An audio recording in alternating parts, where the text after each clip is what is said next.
For centuries, the story of ancient Egypt has been written by its most famous landmarks. We have all seen the towering pyramids of Giza, the mysterious Sphinx, and the magnificent tombs in the Valley of the Kings. These incredible structures speak of pharaohs and gods, of death and the afterlife.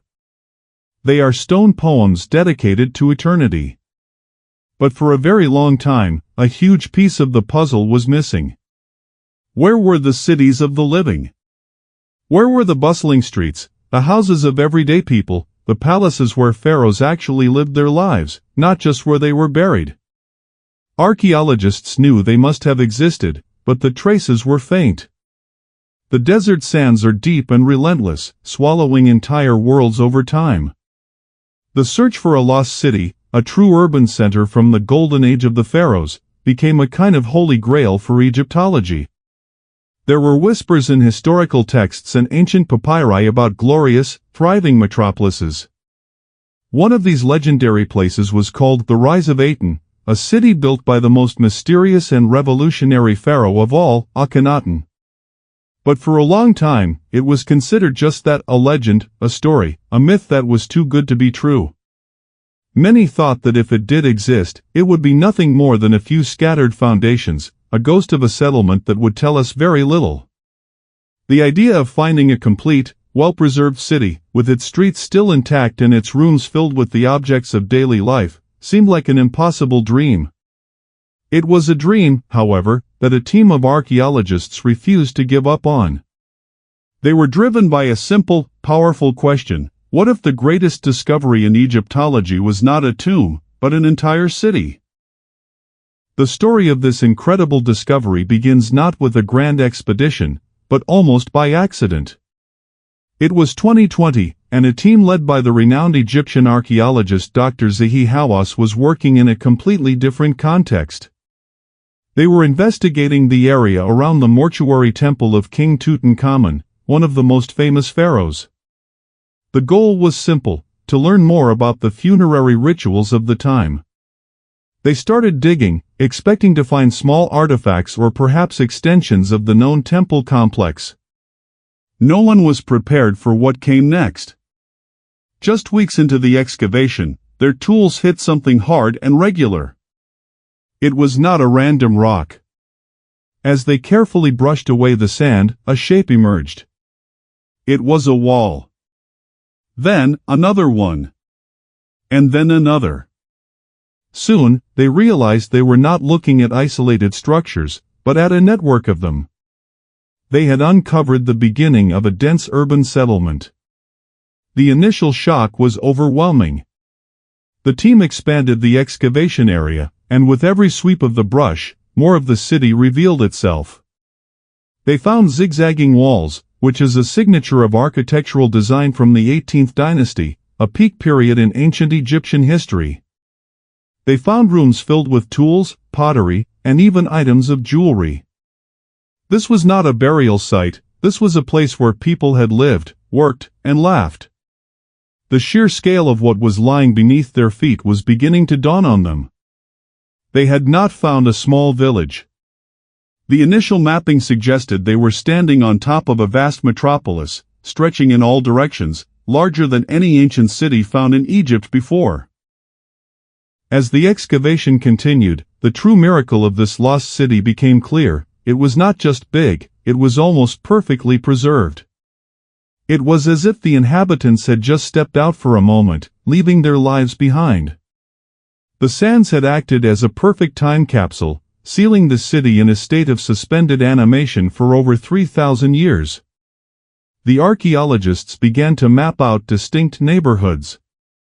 There were administrative districts with large, sprawling buildings, likely palaces for the royalty and government officials.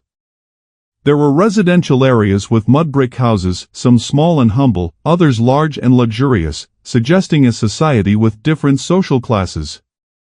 But the most breathtaking discoveries were in the workshops and the streets.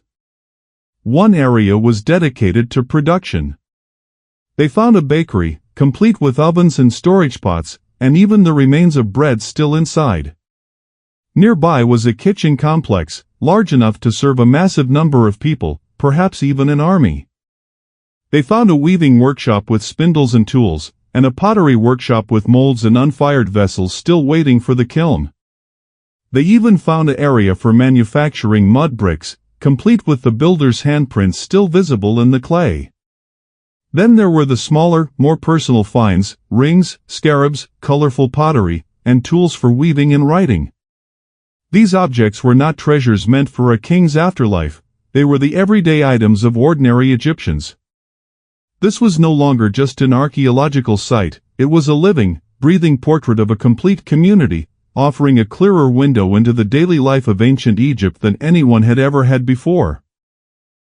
With the city's layout and artifacts pointing to a very specific time period, the big question became, who built this?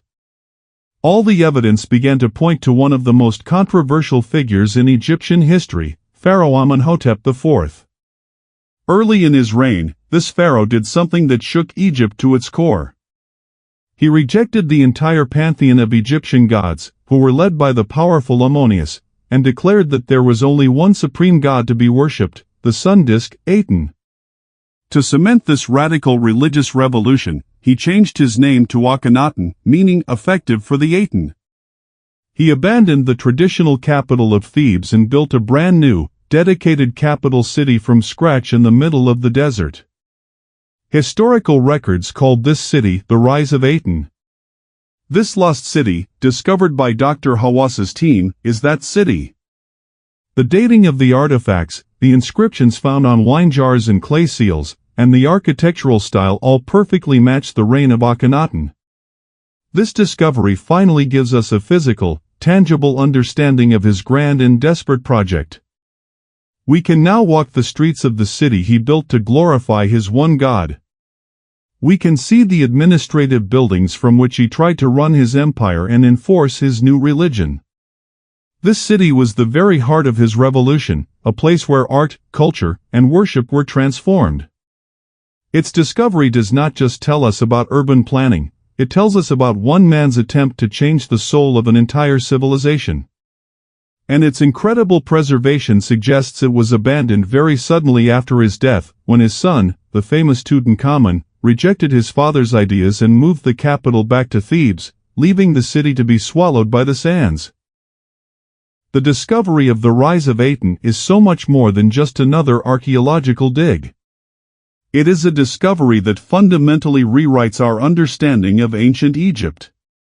For decades, Akhenaten was a mysterious, almost mythical figure. We knew he started a religious revolution, but we had very little evidence of how it actually worked on the ground. This city provides the missing context. It shows us that his new capital was not a small, isolated cult site, but a massive, thriving, and incredibly well-organized metropolis. It proves that his revolution was a serious, well-funded, and large-scale undertaking. Furthermore, this city fills a huge gap in the historical timeline. It provides a direct link between the reign of Akhenaten and his famous son, Tutankhamun. In fact, the city contains evidence that both Tutankhamun and his successor, lived here before moving back to Thebes.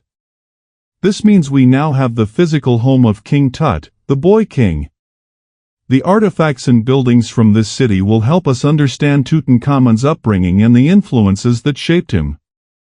The discovery is like finding a whole new chapter in the history book, a chapter we only knew from a brief summary before.